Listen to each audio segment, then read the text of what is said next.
नमस्कार दोस्तों, स्वागत है आपका SSC learning point by Singh sir. आज हम करेंगे 19 जुलाई की शिफ्ट 2 का पेपर। ठीक है, चलिए फिर स्टार्ट करते हैं। और पीडीएफ आपको टेलीग्राम चैनल पर मिल जाएगी, सोल्यूशन पीडीएफ। तो रिवीजन के लिए ये बेस्ट होगा और अच्छे से उसको तैयारी कर सकते हैं। इनलेट पाइप ए और बी मिलकर एक खाली टैंक को 1.5 घंटे में भर सकते हैं। जब आउटलेट पाइप सी अकेला खोला जाता है तो पूरी तरह से भरे टैंक को इतने घंटे में खाली कर सकता है। जब केवल पाइप ए और सी को एक साथ खोल दिया जाता है तो खाली टैंक 6 घंटे में भर जाता है। खाली टैंक भरने के लिए पाइप बी द्वारा लिया गया समय ज्ञात करें जब उसे अकेला खोला जाता है। तो सबसे पहले ए और बी ये क्या थे, दोनों भरने वाले थे। ये कितनी देर में कर रहे थे, 1.5 घंटे में। फिर आउटलेट पाइप सी यानी कि सी क्या है, खाली करने वाला है आपका, तो वो क्या कर रहा था, 4.5 घंटे में पूरी टंकी खाली कर दे रहा था। जबकि केवल पाइप ए और सी यहाँ पर माइनस इसलिए क्योंकि सी खाली करने वाला है, ये क्या कर रहे थे, 6 घंटे में इसको भर दे रहे थे। तो खाली टैंक को भरने में पाइप बी का हमें टाइम निकालना है 90। तो ये कितना हो गया, 60 हो गया। यहाँ से करेंगे तो 45 दूनी 90, 20 इफिशियंसी आ गई। इनकी कितनी आ गई, 15 आ गई। तो यहाँ पर इफिशियंसी सबकी पता लग गई, बिल्कुल पता लग गई। हमें किसकी चाहिए, बी की इफिशियंसी चाहिए। अब यहाँ पर अगर सी की 20 है तो ए की इफिशियंसी कितनी होगी। भाई हमें ऐसा नंबर चाहिए जिसमें से घटाने पर हमको 15 मिल जाए, यही तो चाहिए। यानी कि वो 20 से 15 ज्यादा रहा होगा, यानी कि कितना रहा होगा, 35 रहा होगा। यानी कि हम ए प्लस बी बराबर अगर 60 लिखते इफिशियंसी के सेंस में, तो इसकी अगर 35 है तो ये कितना होगा, ये 25 होगा। तो 25 की इफिशियंसी से अब उसे 90 काम करना था। तो यहाँ पर ये हो गया 18, ये हो गया 55, 25। यहाँ से करेंगे तो 5 15 हो गया और बचा 3 बटे में 5 गुणे में कर दो 60। ये मिनट में चेंज हो जाएगा, 12 पंजे 60 हो गया। अब 3 घंटे 36 मिनट उसे लगेंगे पूरा भरने। अगला सवाल करते हैं।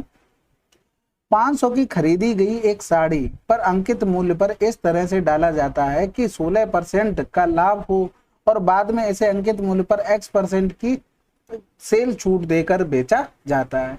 यदि साड़ी का विक्रय मूल्य 493 है तो x का मान क्या होगा। तो सवाल का कहने का मतलब है कि 500 रुपए की चीज थी, इसको भाई क्या हुआ, ऐसा अंकित मूल्य किया गया कि जिसपे 16% का प्रॉफिट हो। यानी कि यही तो वो मार्क प्राइस बन गया जाकर, हमें 16% का प्रॉफिट इसी पर तो होगा। 500 का 116 हमने कर दिया परसेंटेज में, हो गया। अब क्या हुआ, इस पर उसने x% की छूट दे दी, मुझे नहीं पता कितनी दे दी, लेकिन बाद में उसे बेचा गया है कितने में, 493 में। इनका हम बना लेते हैं रेशियो, बस सिंपल सा। 5 छक्का 30 हो गया, 11 पन्ना 55 और 3 58 हो गया। इधर 493 हो गया, यहाँ से छूट 10 से 3 गया 7 हो गया, 7 बचा, 17 से 9 गया तो 8 बच गया और 4 से 4 गया इतना। यानी कि 87 की छूट दी गई किस पर, 580 पर, गुणा कर देंगे 100। तो देखो 29 यहाँ 87 हो गया, 29 दूनी 58 हो गया, यहाँ से 20 पंजे 100 हो गया, 5 यहाँ 15% आंसर। अगला सवाल। एक महिला अपने पुत्र से 28 वर्ष बड़ी है। 3 वर्ष में उसकी आयु उसके पुत्र की आयु की दोगुनी हो जाएगी। पुत्र की वर्तमान आयु क्या हुई, देखो दोगुनी हो जाएगी। अंतर कितना रहा भाई, 1 का रहा। 1 बराबर 28 दिया था, पुत्र की वर्तमान आयु पूछी गई थी, तो देखो 28 साल होगी। 28 में से 3 हम हटा देंगे तो कितना बचा, 25 साल का।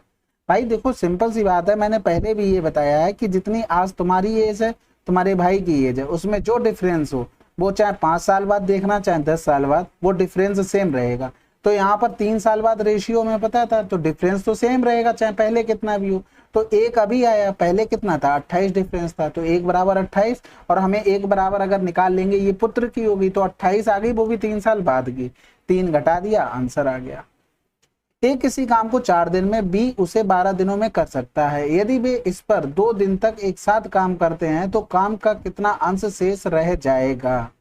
तो सिंपल सी बात है, एलसीएम ले लिया हमने 12, तो 4 दिए 12, 12 एकम 12, 3 1 4, 4 की इफिशियंसी से 2 दिन काम किया तो 8 काम हो गया। यानी कि 12 से 8 काम गया तो 4 बचा हुआ है और बटे में 12, यानी कि 1/3 काम अभी रिमेनिंग है। और अगर ऐसे नहीं लिखते, आपने ये देख लिया कि 8/12 तो काम हो कितना गया, 4 दूनी 8, 4 3 12, तो 3 में से 2 काम हो चुका है तो बचा कितना है, 1/3 काम बचा है। तो लिखने के ऊपर है, सोच कैसे पा रहे हैं।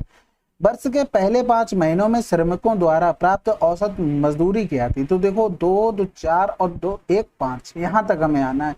तो इनको जोड़ना पड़ेगा। तो भैया जोड़ लेते हैं, 5 हो गया, 6 5 11 और 4 15, 5 20 की 0 हासिल लगा 2, 9 2 11 हो गया। या तो ऐसे कर लो, 9 पन्ना 45, 45 में से अगर हम 2 माइनस करते तो 43 बचेगा, और 43 और 2 कितना हो गया, 45 हो गया, और 0 थे लास्ट के 2, और बटे में क्या आ जाएगा, 5 लोग हैं तो 5 ने 45, 9000 आंसर।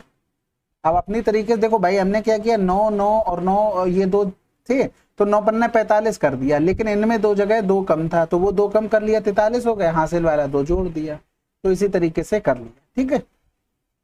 एक लॉरी के पहिए की त्रिज्या इतनी है, लॉरी के पहिए द्वारा प्रति मिनट चक्कर लगाने की संख्या लगभग कितनी होगी यदि लॉरी की चाल इतनी है।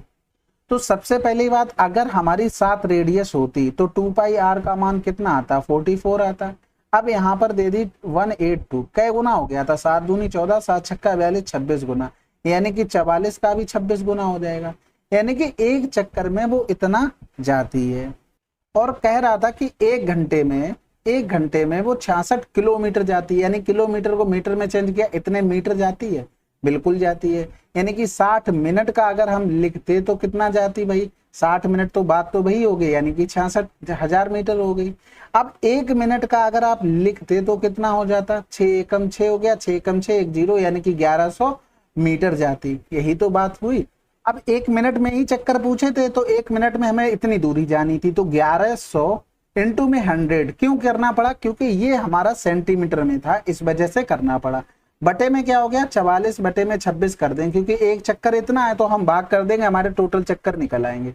तो ये कितना हो गया, 4 एकम 4 हो जाएगा, और 4 एकम 4, 11 चौक 44, पता नहीं कहाँ दिमाग जा रहा है, ये 25 हो गया। अब यहाँ पर अगर आप एकदम देखो सिंपल सा, अगर 26 एकम 26 ही कर देते तो लगभग 100 आ जाता, लेकिन एग्जैक्ट 100 तो नहीं आएगा, और इतना ज्यादा जा नहीं सकते, इतना कम होगा नहीं, आंसर लगा देते। हम एग्जैक्ट करके भी दिखा देते हैं आपको। यहाँ पर क्या हो गया, 25 इधर करेंगे तो 2 पंजे 10 हो जाएगा, और ये 13 हो गया, यानी कि 25 पंजे 125, 0 बटे में 13 हो गया। अब 13 नेम है 117 हो गया, और बचा कितना है, 8 बचा, यानी कि 13 पंजे 65, 13 छक 78, तो 96 के समथिंग आंसर आ जाएगा। लगभग में हमसे पूछा भी था। अगला सवाल, 2 वृत्त एक दूसरे को पी पर बाह्य रूप से स्पर्श करते हैं, ए बी 2 वृत्तों की उभयनिष्ठ स्पर्श रेखा है। यदि ए और बी संपर्क बिंदु पी ए बी 65 डिग्री है तो एंगल ए बी पी का मान क्या होगा। तो देखो 2 वृत्त थे, ठीक है, ये कहीं पर स्पर्श कर रहे थे, पी पर बाह्य रूप से स्पर्श करते हैं। ए बी 2 वृत्तों की उभयनिष्ठ स्पर्श रेखा है, तो ये ए बी हो गई और ये आपका पी हो गया, और पी ए बी यानी कि यहां से इसको मिलाएंगे, ये एंगल हमको दिया गया था, कितना दिया गया था, 65 डिग्री। हमसे पूछा गया था ए बी पी, यानी कि इसका मान पूछा गया था। तो ये तो आसान सवाल है, यहां से क्या करते हैं, इसको यहां से डाल दो, यानी कि ये दोनों भुजाएं बराबर होंगी, बिल्कुल बराबर होंगी, क्योंकि एक ही पॉइंट से वृत्त पर डाली गई रेखाएं वो बराबर होती हैं। अब यहाँ पर ये एंगल भी 65 होगा। अब ये एंगल कितना होगा, ये इस त्रिभुज का, कौन से त्रिभुज का, यहाँ पर लिख लो क्यू, यानी कि ए क्यू पी इस त्रिभुज का बाह्य एंगल हो गया ये वाला, यानी कि ये 130 हो जाएगा, क्योंकि बाह्य एंगल के अपोजिट जो भी कोण होते हैं उनका सम ये बराबर होता है, तो 130 हो गया। अब ये जो बच्चा है ना, 180 माइनस का 130 कर देंगे तो 50 आ गया। अब ये दोनों कोण कौन कौन से, यहाँ पर y लिख लो, यहाँ पर z, यानी कि y प्लस का z कितना होगा, 50 होगा। तो यहाँ पर अगर आधा आधा कर देंगे, क्योंकि बराबर होंगे दोनों भुजाएं, ये भी बराबर होंगी, तो ये कितना हो जाएगा, बटे में 2, यानी कि 25 आंसर आ जाएगा। समझ गए बात को, इतना तो समझना ही पड़ेगा। देखो इतना लिखना नहीं पड़ता, आपको डायरेक्ट समझ में आ जाना चाहिए था, इतना आंसर आएगा। और फिर भी कोई समस्या आती तो आप मुझे भेज ही सकते हैं, वैसे आनी नहीं चाहिए। 3 से विभाज्य नहीं है, तो 3 से विभाज्य नहीं है, सभी चेक कर लेते हैं भाई, ये हो गया, ये हो गया, 4 2 6 हो गया, 3 हो गया, ये तो हो गया, 6 कट रहा है, और यहाँ पर 4 3 कट जाएगा, 7 4 11 1 12, ये भी कट जाएगा। यहाँ पर देखो क्या क्या कट गया, 4 2 6 कट गया, 3 कट गया, 8 7 15 भी कट गया। फिर आंसर लगा दो, बात खत्म करो। क्यों हम सारे चेक करें जब 3 हो गए। एक आदमी ने वार्षिक साधारण ब्याज की एक निश्चित दर पर 32,400 का ऋण लिया। ब्याज की दर उन वर्षों की संख्या का 1/4 है जितने अवधि लिए ऋण लिया गया। यदि उसने ऋण अवधि के अंत में 11,664 ब्याज का भुगतान किया तो ब्याज की दर बतानी थी। तो पहले तो अगर हम समय मान लें 4, तो रेट कितनी हो गई, 1 हो गई, बस यहीं पर तो खेलता है। ये x मान लो, ये 4x मान लो, तो ये 32,400 हो गया। इंटू में क्या हो गया 4x, इंटू में हो गया x, बटे में हो गया 100, और बराबर में कितना हो गया 11,664। ठीक है, उसने ऋण अवधि के अंत में इतने का ब्याज भुगतान किया। ठीक है, ब्याज निकल आया, काम खत्म हो गया। इसको काट देंगे तो 4 दूनी 8 हो गया, 3 बचा, 4 में 36 हो गया, 4 एकम 4, 4 छंग 24 हो गया। अब यहाँ पर 4 चौकू 16, 4 दूनी 8, यानी कि नहीं हो रहा है इससे, तो फिर ऑप्शन का थोड़ा सहारा लिया। किसका स्क्वायर बन रहा, 3 त्रिका 9, 5 25, 8 2 14, 3 त्रिका 9 का बन रहा, क्योंकि 9 चौक 36 हो रहा है। तो 9 से हम अगर देखेंगे तो एक्स स्क्वायर बराबर में 2916 बटे में हो गया 324। तो ये पूरा 9 बार कट जाएगा, तो x बराबर कितना आ गया 3 आ गया। थोड़ा सा ऑप्शन का सहारा ले लिया बस। इसको देख लो भाई, यहाँ पर अब ये पूछा गया था, यानी कि y माइनस 1/y बराबर दिया गया था। ये 3 कॉमन लेके इस साइड आ जाता। अब हमें ये पूछना था, यानी कि दोनों का स्क्वायर करना पड़ेगा, यानी कि y स्क्वायर प्लस का 1/y स्क्वायर बराबर में 25 बटे में 3 त्रिका 9, और माइनस वाला है तो इधर आके क्या बना देगा, प्लस का 2 बना देगा। ये फार्मूला दिमाग में रख के करना था। 9 दूनी 18 हो गया, बटे में 9 हो गया, यानी कि 43 बटे में 9 आंसर। अगला सवाल, नीले रंग के पोशाक 40% का प्रतिनिधित्व करने वाला त्रिज्यखंड का मान कितने डिग्री होगा। तो सिंपल सी बात है, 100% के लिए कितना करेगा 360 करेगा। हमें 40% का निकालना था, तो 2 जीरो चले गए, यानी कि 36 दूनी 72 दूनी 144 आंसर आ जाएगा। अगला सवाल, in a group of 32 students the average weight was 18.5 kg. When 4 students left the group the average came down 15.5 kg. What was the average weight of those 4 students? तो हमारा ओवरऑल कितना एवरेज था 18.5 था। ठीक है, अगर हम देखते तो 32 से 4 लोग चले गए तो 28 बचा, यानी कि यहाँ पर 28 लोगों का एवरेज कितना था 15.5 था। यहाँ पर 4 लोग थे, इनका एवरेज हमको निकालना था। ये बात समझ में आ गई होगी आप लोगों को। अब यहाँ से एक चीज देखो, अगर इनका रेशियो बनाते तो 1 और 4 बनता है, यानी कि 7 और 1 आ जाता है। यहाँ डिफरेंस कितना हो गया 3 का, 1 बराबर में 3 है तो 7 बराबर 21 आ जाएगा। 1 यहाँ पर कम है तो दूसरा वाला ज्यादा होगा, तो यहाँ पर कितना आ जाएगा 18.5 प्लस का 21, यानी कि 39.5 हमारा आंसर आ जाएगा। अगला सवाल, अब देखो ये फिर से आया, आपको भले ही फार्मूला दिया हो कि ना दिया हो, अगर आपको मान वो ट्रेंगल याद है तो आपका काम हो जाएगा। इतनी बार हम आपको बता चुके हैं, √3 प्लस का 1, √3 माइनस का 1 और 2 √2। ठीक है, अब यहाँ पर क्या कर देंगे, ये 75 हो गया, बड़ी भुजा के सामने बड़ा कोण, छोटे के सामने छोटा, तो ये cot 15 और ये होता क्या है आधार बटे होता है। आधार क्या है इसमें √3 प्लस का 1 है, और लंब होता है यानी कि √3 माइनस का 1 हो गया। अब दोनों तरफ क्या करेंगे √3 प्लस 1 √3 प्लस 1 का गुणा कर देंगे, तो ये बन गया 3 और 1 4, होल स्क्वायर कर रहे ऊपर वाले का 4 प्लस का 2 √3 अपॉन में 3 से 1 गया 2, तो 2 दूनी 4 हो गया, ये कैंसिल आउट, 2 प्लस का √3 आंसर आ गया। तो ये ट्रेंगल याद कर लो ना, क्या दिक्कत है, जहां पढ़ते हो वहां सामने लगा लो। जरूरी नहीं फार्मूले में, अगर फार्मूला लगाना होता तो क्या करना पड़ता है आपको, cot 45 माइनस का 30, इसको यूज करके हम इसमें पुट करते, आंसर आ जाता। ठीक है, अनिल और विपिन एक साथ कार्य 15 दिनों में पूरा कर सकते हैं, जबकि विपिन अकेले 20 दिनों में कर सकता है। अनिल अकेले कितने दिनों में पूरा करेगा। सिंपल है, 15 गुणे में 20, दोनों के डिफरेंस से भाग कर दो, आंसर आ जाएगा 20 तिया 60। अब अगर देखना चाहते हो देख लो, देखो अनिल और विपिन था, ये 15 दिन में कर रहे थे, और यहाँ पर विपिन अकेले कितने दिन में कर रहा था 20 दिन में।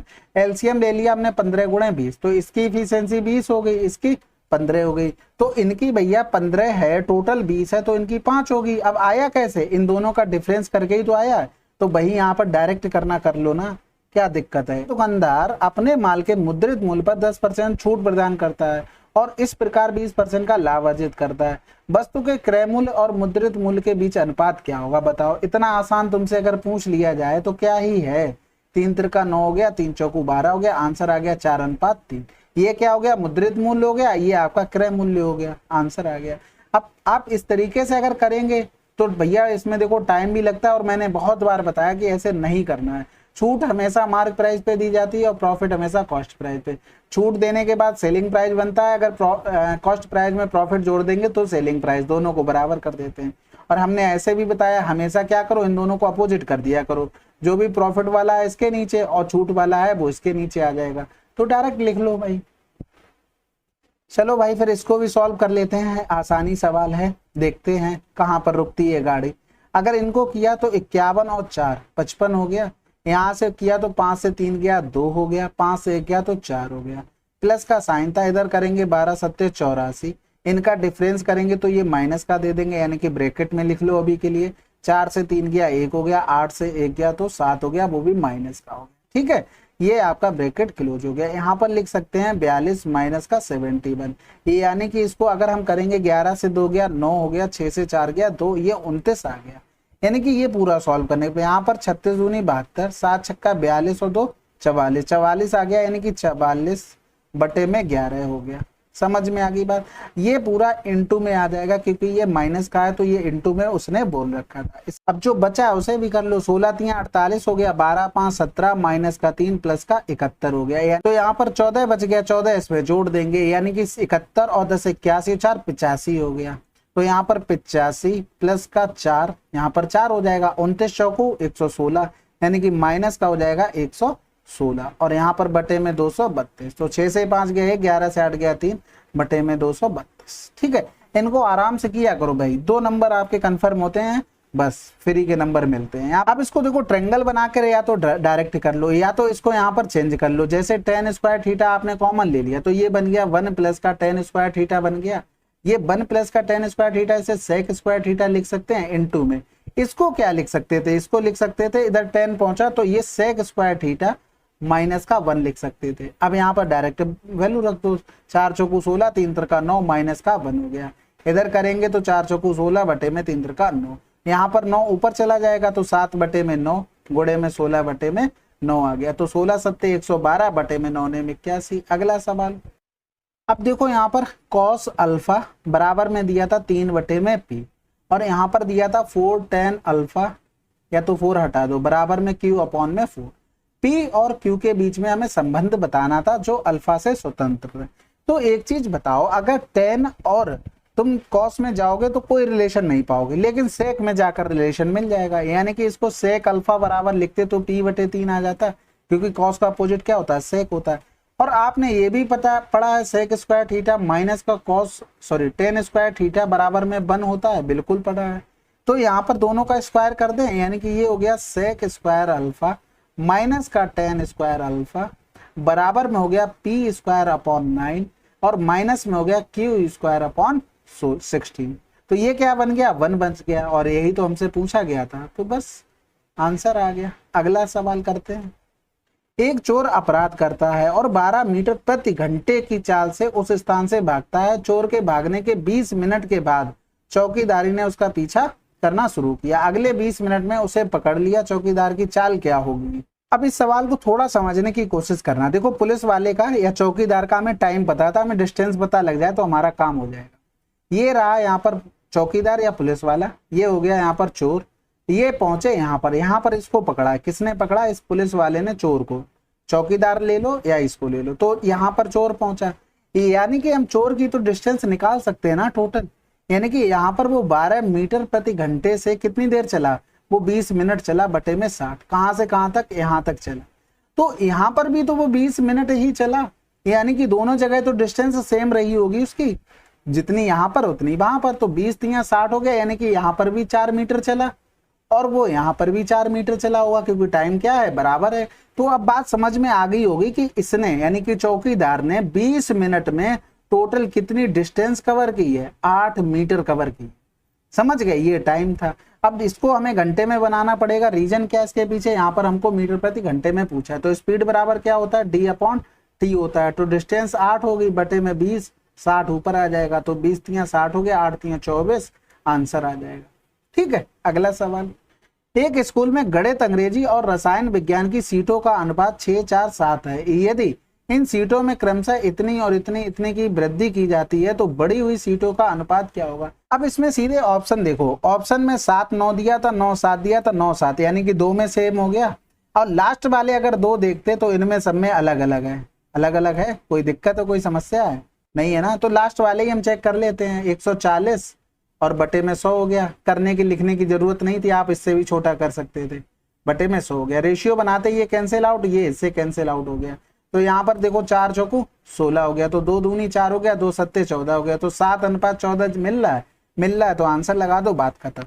पूरा नहीं करना है आपको, इतना रामायण लिखने की जरूरत नहीं है।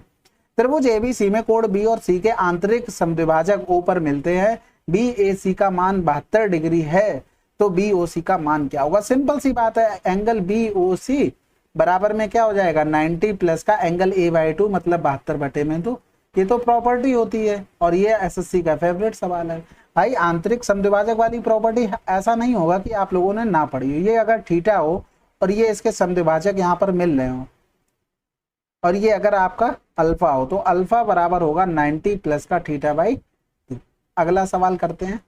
अब यहाँ पर देखो, इस सवाल में आप सी को 0 भी करके सवाल कर सकते हैं और उसके अलावा भी आसान है। इसके बराबर क्या होता है? इसके बराबर होता है a + b + c bracket close a² plus का b² प्लस का c² और फिर माइनस में ab प्लस का bc प्लस का ca, ये होता है। ठीक है, आप 0 करके भी कर लेना, आप ट्राई करना, आ जाएगा आसानी से, कोई दिक्कत नहीं होगी। बस किसी के ऊपर फर्क नहीं पड़ना, इसमें किसी के ऊपर कोई फर्क नहीं पड़ेगा, यानी कि कोई पूरा 0 नहीं बना रहा। अब इसका तो मान आपको पता है ना 12, इसका भी मान आपको पता है 50, इसका मान निकालना था, तो इसका होल स्क्वायर करेंगे 144 माइनस का 50/2। ये किसका मान आ जाएगा? AB प्लस का BC प्लस का CA। ये आपको ओरल करना पड़ेगा। 2 सत्ते 14, 2 दूनी 4, ये 25 हो गया, तो 12 से 5 गया 7 बच गया, यहाँ पर 6 से 2 गया 4, 47 आ गया, यहाँ पर 47 रख दो, तो 12 गुणे में 3 कर देंगे 36 आंसर। ठीक है, आप फार्मूले आप अगर लिख के कर रहे तो टाइम चला जाता है और इतना लिखना नहीं है आपको डायरेक्ट इस रिजल्ट पे पहुंचना है। 2 व्यक्ति एक साथ एक वृत्ताकार ट्रैक पर विपरीत दिशाओं में इतनी और इतनी चाल से दौड़ना शुरू करते हैं। यदि वृत्ताकार पथ की परिधि इतनी है तो ज्ञात कीजिए वे एक दूसरे को कितने अलग अलग बिंदुओं पर मिलेंगे। इस सवाल का मैंने शॉर्ट वीडियो पहले ही कराया था। मैंने सीधे कहा था, इसमें आपको बेसिक जाने की जरूरत नहीं है, सीधे आप यहाँ पर करो इनका सिंप्लीफाई रेशियो, 10 दूनी 20, 10 तियां 30, इन दोनों को जोड़ दो, आपका आंसर आ जाएगा। एक व्यक्ति की मासिक आय इतनी है, उसका मासिक खर्च इतना है, अगले वर्ष उसकी आय 16% बढ़ गई, खर्च इतना बढ़ गया, तो उसकी बचत में प्रतिशत वृद्धि। तो सिंपल सा हमने बताया था, इनका रेशियो बना लो। ये 5 45 हो गया, ये 16 पंजे 80, तो ये इनकम हो गई, एक्सपेंडिचर हो गया और सेविंग हो गई। तो ये इनकम हो गई 16, एक्सपेंडिचर हो गया इसका 9 और सेविंग कितनी हो गई? 9 7 16, 7 हो गई। अब यहाँ पर इसमें 16% की वृद्धि हुई, इसमें 8% की, इसमें x% की। तो 16 16 256, ये हो गया 9 8 72, ये हो गया 7x। इनको जोड़कर इसके बराबर कर दो, तो यहाँ आ जाएगा 6 से 2 गया 4 हो गया, 15 से 7 गया तो 8 बच गया, इधर बच गया 84/7, यहाँ पर हो जाएगा x। तो यहाँ पर 7 दूनी 14 बचा है 4, 7 छक्का 42, फिर से बच गया 2, लेकिन जैसे ही 26 मिल गया आंसर आ गया। और ये प्लस का आया है, प्लस का आया है इसलिए ये प्रॉफिट में जाएगा, अगर माइनस का आता तो लॉस में चला जाता। ठीक है, ये चीज ध्यान रखना, ऐसे ही इस सवाल को करना है, आपको झंझट में नहीं पड़ना है। बेलन का पार्श्व पृष्ठीय क्षेत्रफल इतना है, इसकी ऊंचाई इतनी है, आयतन हमको बताना है। तो बेलन का पार्श्व पृष्ठीय क्षेत्रफल 2πr/h होता है और ये दिया था 3168, और अगर हम आयतन लिखते तो πr² होता है और ये हमको निकालना था। तो अगर हम इसको लिखते तो πr/h लिख सकते थे, 2 का गुणा कर दो, 2 का भाग कर दो, तो इतना तो हमें पता लग गया, इंटू में r को और कर लो, इतना तो हमें पता लग गया 3168 में ये 2 आ जाएगा, इंटू में r और चाहिए हमको।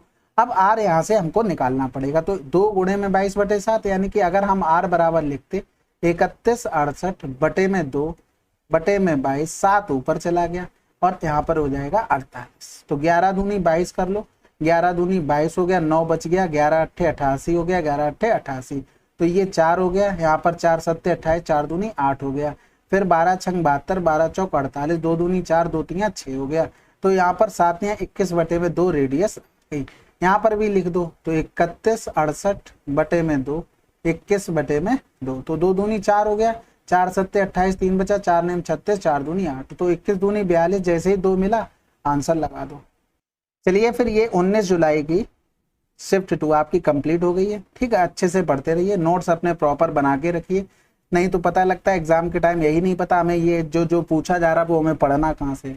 तो आपके पास कम से कम एटलीस्ट मटेरियल होना चाहिए कि आपको पता होना चाहिए कहाँ से क्या पढ़ना है, क्या रिवाइज करना है। ठीक है, चलो फिर मिलते हैं अगले वीडियो में, तब तक के लिए जय हिंद जय भारत।